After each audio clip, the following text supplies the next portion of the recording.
I am Lord Faldrin, last of my kin, noble by birth. You shall fear me, and I shall take my rightful place on the throne. You know, it's not very often that you get a guy who's also a player with a very big ego problem. That's something I wanted to talk about as well. Yes, it's real, by the way.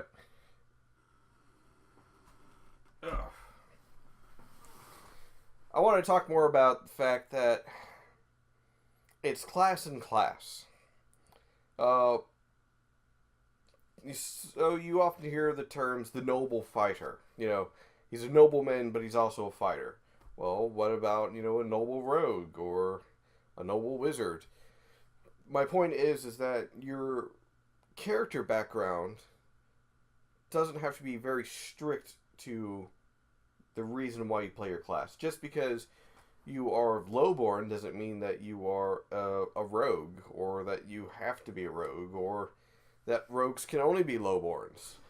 My point of getting at is that you can always have essentially a class, as in where you are in the social ladder of where you are.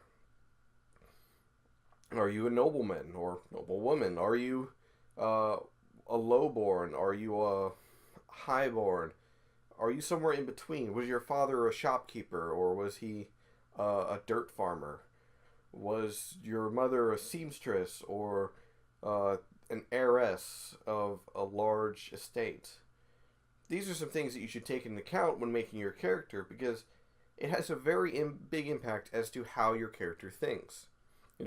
How they were brought up and who brought them up determines how they feel or believe versus other races or those who may have been born from a different social status.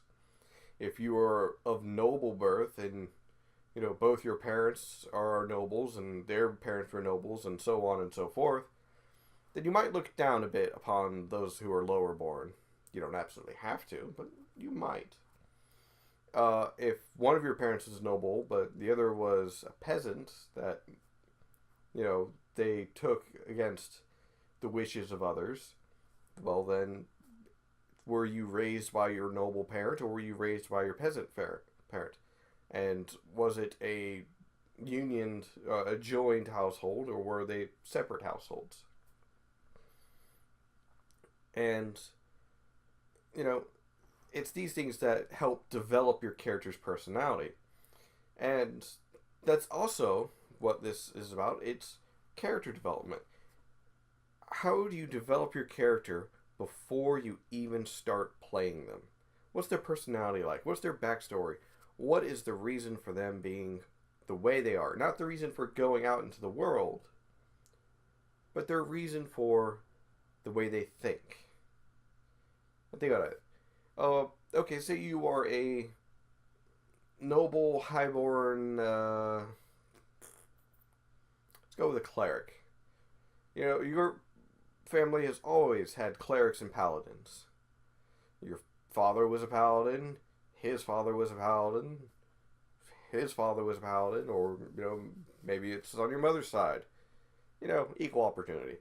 But if that's the case, and suddenly you're a cleric, well, why'd you decide to become a cleric? Your family's full of paladins, but you're a cleric. It's a little odd, but perhaps there's a reasoning behind it. Or maybe you are a paladin as well because, well, your family's always had paladins, and they were always paladins. I mean, you're essentially destined to be one as by birth, or so you would be willing to believe, as it's always been that way. As the firstborn child is a paladin, the secondborn a cleric. Were you the firstborn or the secondborn?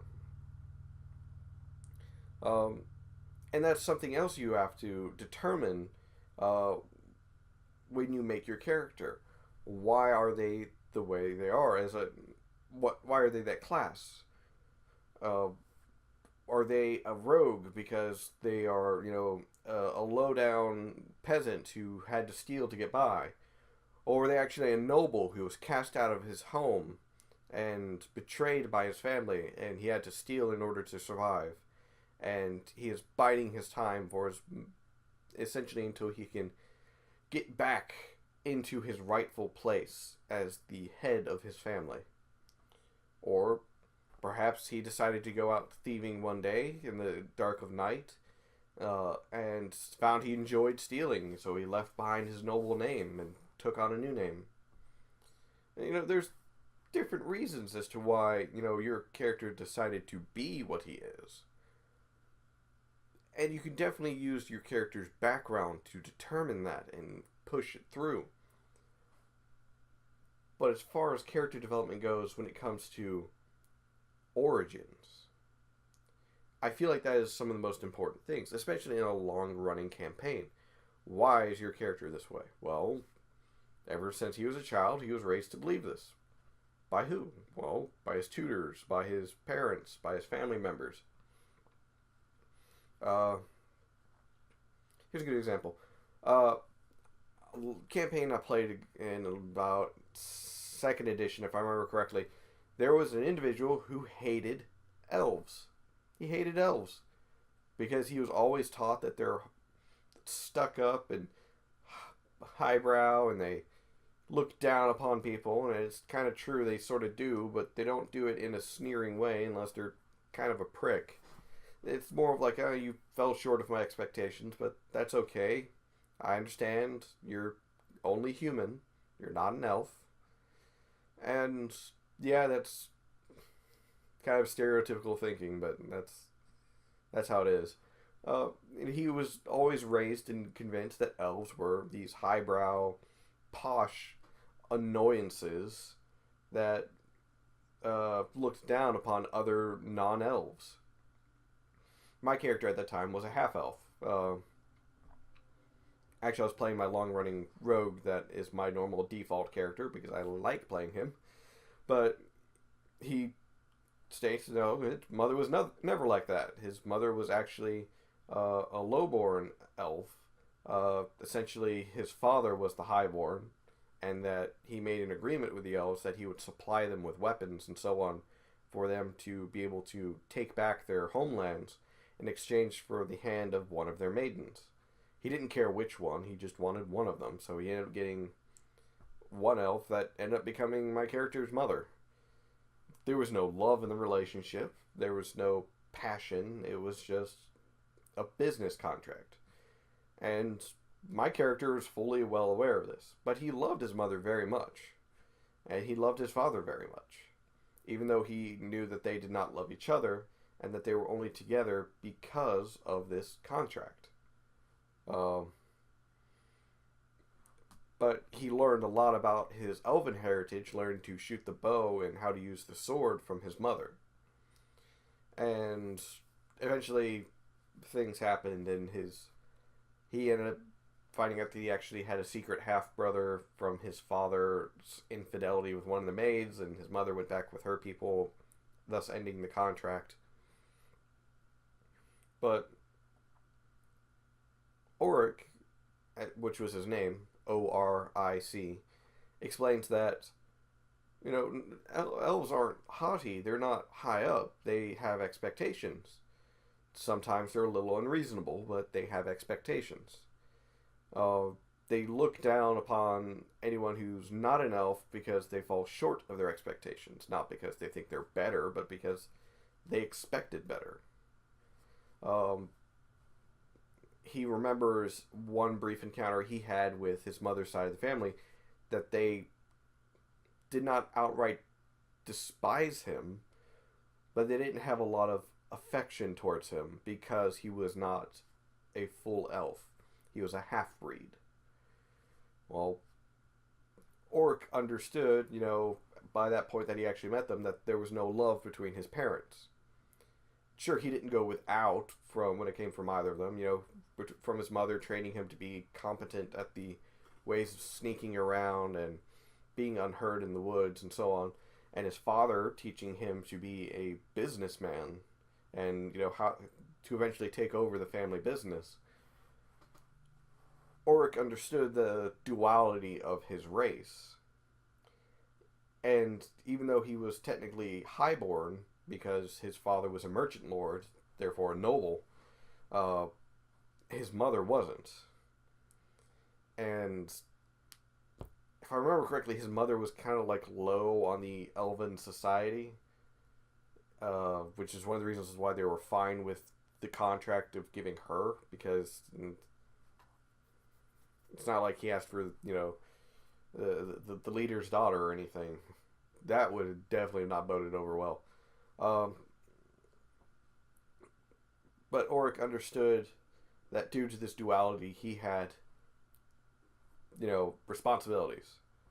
Eventually, he ended up having to run away from home because his brother betrayed him and killed their father, and tried to kill him, and killed Oric's betrothed and newborn child. So Oric ended up running away and learning to steal in order to survive.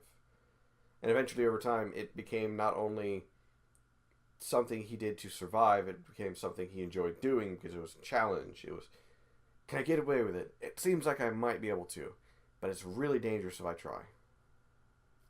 Yeah, I'm going to do it. That's what Oric does. Ultimately, he wanted to get evidence of his brother's betrayal and use it to overthrow his brother and claim back his birthright. But why did he have to steal? Why did he have to become a thief? Why did he have to become a rogue? Well, because he was already good at sneaking around and using the bow and the sword. And, well, not being seen is very beneficial when your brother's got assassins coming after you. So, that's how a highborn became a lowborn. Well, not really a lowborn, more of a lower class. Because Oric isn't his real name. His real name is Davin. But he chose the name Oric because it wasn't his name, and less people would be looking for Oric, and more people would be looking for Davin. So with a mask and a nice cloak, he became a thief. But that's kind of my example and my personal example of how your class, as far as ranger or rogue or fighter, and your class, as far as noble or peasant or somewhere in between, can have an effect over your character's thought process. Why do they think this way? Why do they believe these certain things? Well, because of their background. And I feel like I said, I feel like this is important because it helps you role play out your character. Does your character like elves? No. Why? Well, he was taught that they were all snooty bastards that looked down upon people. Okay. That's what he was taught as a child. That's what he's been taught his whole life. So he believes it. Does your player hate orcs? Well, not really. He sees that they're another people. Yeah, they're savage. They're, mindless at times, but they're still technically people, and not all of them are bad. Oh, why does he believe that? Well, he did encounter an orc friend or an orc in his hometown who was actually peaceful, who ended up raising a family in the city, or in the town that he's from. And even though their children were half-orcs, the orc himself was a very docile individual. He wasn't overly aggressive. Yeah, he protected his family. He protected what was his. But he wasn't there to cause trouble. He was there to work. He broke away from his tribe.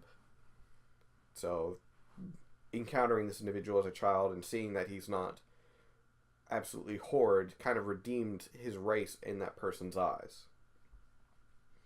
That's things that you could add as your character's background. And then, lastly, always leave room for character development. Always leave room for your character's personality to change over the course of the game. Something might happen during the campaign that alters the way your character sees the world, or how they feel about things. Perhaps someone that they once thought was a trusted ally betrayed the party and, killed one of them or badly wounded them. Well, now he's got a trust issue. Mostly with that person, but just in general. Now he's afraid that the next person he trusts might hurt his friends again. But yeah, that's just my take on the whole thing. Anyways, if you have any ideas or stories of your own of how you feel your class as far as your birth and your class as far as what your character does for a living, how they can intertwine more, go ahead and leave a comment. Or, perhaps share your own ideas. And as always, leave a comment down below saying what you would like for me to cover in the next episode. I'm thinking... I'm not sure. I've got a lot of ideas, but I want to hear what you want to hear next. Alright, that's it for me. Gotta go make dinner. Laters.